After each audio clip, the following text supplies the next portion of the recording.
What's going on, folks? Welcome to the Dr. Kamaal Jones Show. I am Dr. Kamaal Jones. It's fabulous to be with you for another Wednesday. Let me set the stage for you. For nearly 4 months, a congressman completely fell out of public view when constituents and reporters and even other members of Congress asked what was going on. The most they heard from his office was that he was dealing with a personal health matter.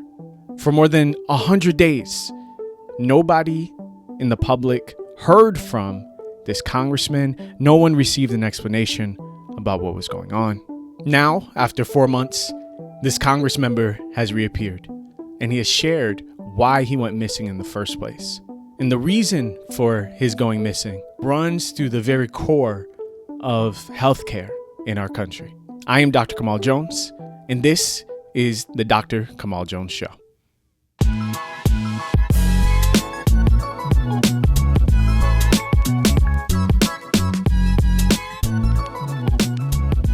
So the congressman out of New Jersey, Republican Congress member Tom Kean Jr., went missing about 4 months ago, fell totally and completely out of the public view.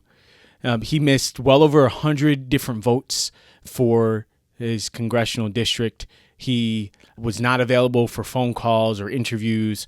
When reporters reached out to his office about what was going on, they got cryptic answers and messages about what had taken place.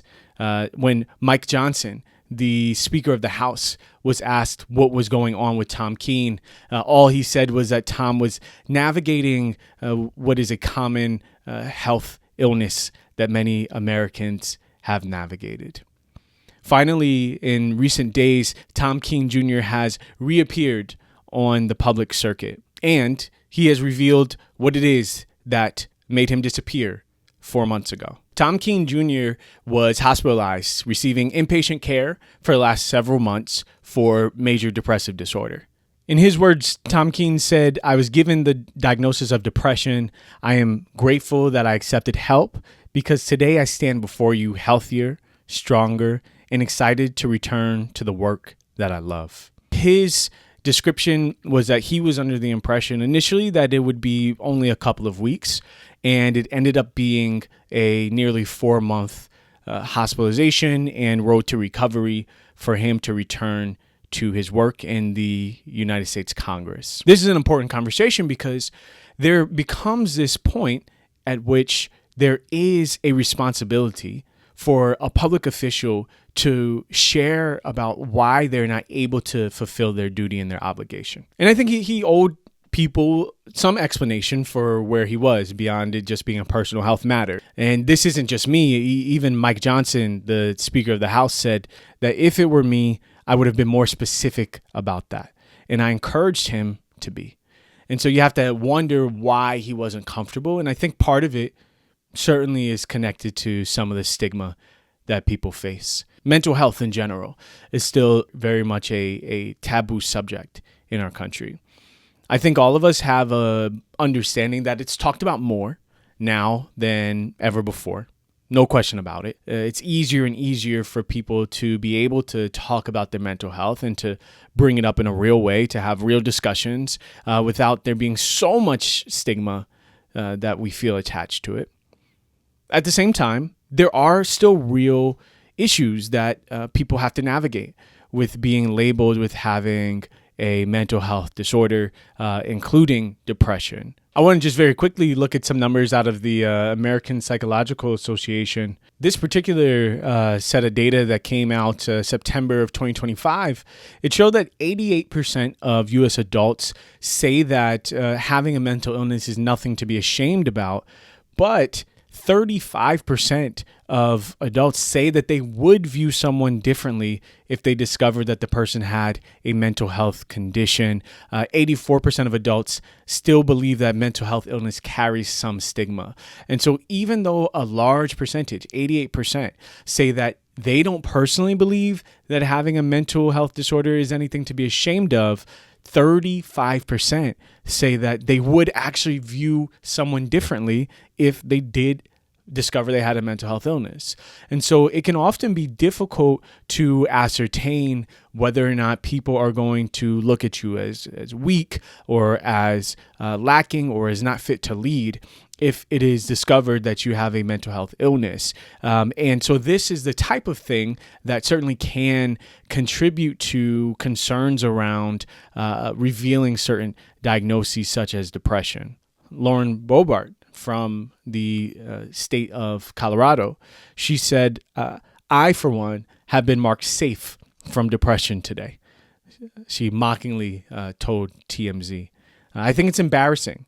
I mean, sure, like, take care of yourself, get healthy, but who gets to take 4 months off of work because they're sad? This is a member of our Congress here in the United States. Senator John Fetterman, who early in his time in the Senate revealed a depression diagnosis. He let folks know as he was checking himself into inpatient care for his depression, and he let folks know along the way sort of how his progress was coming. At the same time, we saw that he actually ended up saying in some ways that he regretted his candidness because people within the system used it to weaponize against him, used it to pressure him to return back probably earlier than he felt ready to. And so it speaks to what I think is a responsibility to your constituents to inform them about such a long absence. But there also being a real stigma that people are struggling to navigate and trying to find that right balance and thread the needle.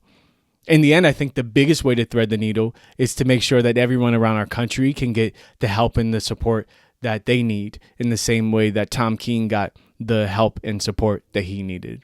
The unfortunate thing is that the same degree of support that he was provided is the same type of support that he has actively voted against for other Americans throughout the country. And this is where it becomes quite unfortunately ironic with how Tom Kean has operated as a legislator. He has been someone who has voted against paid medical leave. When in New Jersey, folks were trying to get 5 days of paid medical leave, he voted against that. He himself took 4 months of paid leave for his medical illness. He voted against other people's ability to do a fraction of that same thing. He has voted for the cuts that we are seeing to Medicaid and to the Affordable Care Act through the so-called One Big Beautiful Bill Act. He is someone who has actively worked to deteriorate the level of support that people are getting outside of Congress, right? The people who are part of our regular communities, the support that they are getting for their mental health and for their illnesses, and for them to be able to have time off to recover, while simultaneously taking full advantage of these really important resources for himself. Ultimately, I'm happy that Tom Kean Jr. went ahead and got the treatment that he needed. I am happy that he's doing well and is improved and is back to work. I am not happy with some of the policies he will help to make a reality, but I do think that we want to encourage a society in which people are able to get access to the resources that they need for their health and for their well-being. And when we're really valuing and understanding mental health as illness, just like if somebody had a heart attack or high blood pressure, this is something that needs to be cared for and treated and taken seriously and destigmatized, because the brain is our most powerful organ, and proper care of that organ is crucial and critical to our health and our well-being. All right, my friends, that is our episode today. Thanks as always for watching. Make sure to like the video, like the episode on Spotify, Apple Podcasts, wherever you listen to your podcast. Make sure to follow us, subscribe, do all the things. And I would love to hear from you in the comments. Do you think that a member of Congress should be able to disappear for a period of time to take care of their health without revealing why they have left? Do you also think that depression and the stigma around it has improved, has gotten worse, has really not changed much? I'm curious to your thoughts on all of those things. We will catch you next week, Wednesday. And as always, I am Dr. Kamaal Jones, and this is the Dr. Kamaal Jones Show.